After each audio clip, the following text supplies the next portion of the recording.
to Indonesia now, where tensions are rising as hundreds of tourists remain stranded following the weekend's 6.9 magnitude quake on the island of Lombok.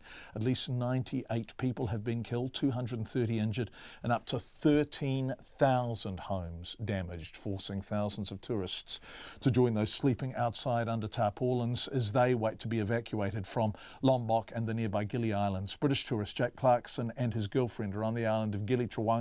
When we spoke to him yesterday, he was patiently waiting to be rescued, but 24 hours on, with food and water fast running out, Jake told our producer Bridget Burke his patience is wearing thin. He said Indonesian tourist operators were now selling boat tickets to the highest bidder, and the situation is a joke. No one really seems to know what is going on. There was 2 boats that came about 20 minutes ago, and they were charging extortionate rates for a ticket, when I presume this was a rescue operation, not a money-making scheme, which it seems to be. We've heard another story of another boat coming at around 12:30, and it seems like everybody here is kind of getting sick and tired of there being no form of authority. So we're going to organise chairs and tables to form some sort of queue, so there's going to be some sort of organisation to say, because no one seems to be taking control of it.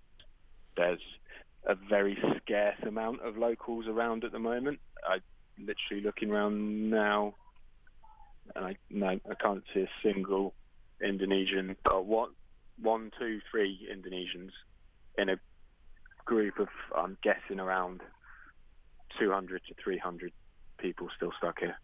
Are you on the beach right now? Yeah. Have you seen anybody in uniform at all? No. Regarding your water supply, what quantity of water do you have left? We have about 2 bottles of water left, but I believe there is some scattered around the island left. People seem to have water, but I'll only assume that that's going to last another day or 2. Can you tell me what the temperatures are like there at the moment? It's clear blue sky. Right now it's upwards of about 30 degrees. I just feel like there's got to be some sort of figure here letting us know what the situation is. There's hundreds of people on their phone to different companies hearing different stories. We've got to hear what is actually going on. This was a natural disaster. This wasn't boats just suddenly stopped running because, bad weather or bad seas. This was a natural disaster.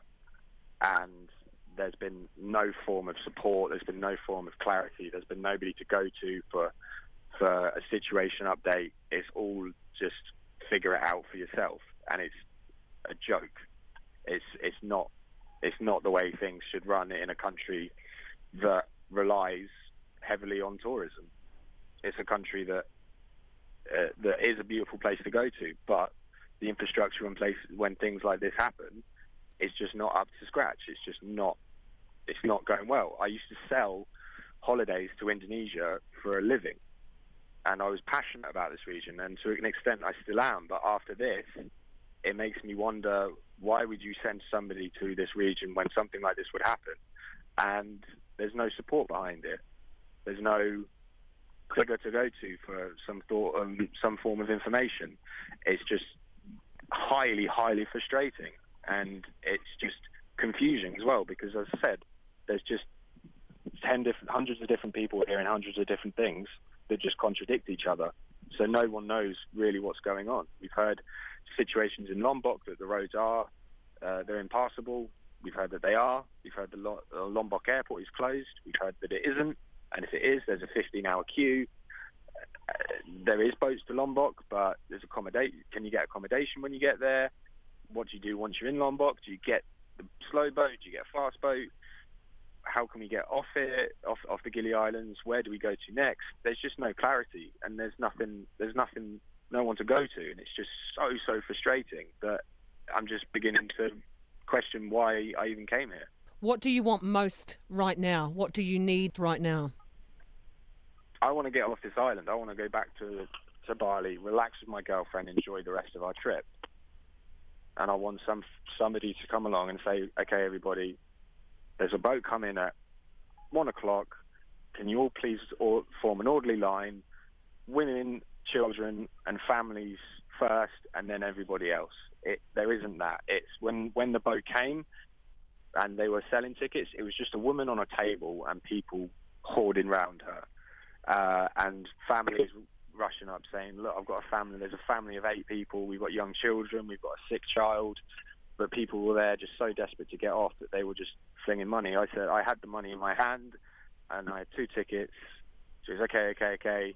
And then somebody goes, no, I'll give you 1.5 million rupiah. And I got outbidded, and they gave it to her. It wasn't a rescue operation. It was a money making scheme that they've just done, and it's a joke. It's an absolute joke. British tourist Jake Clarkson from the island of Gili, speaking to our producer Bridget Bird.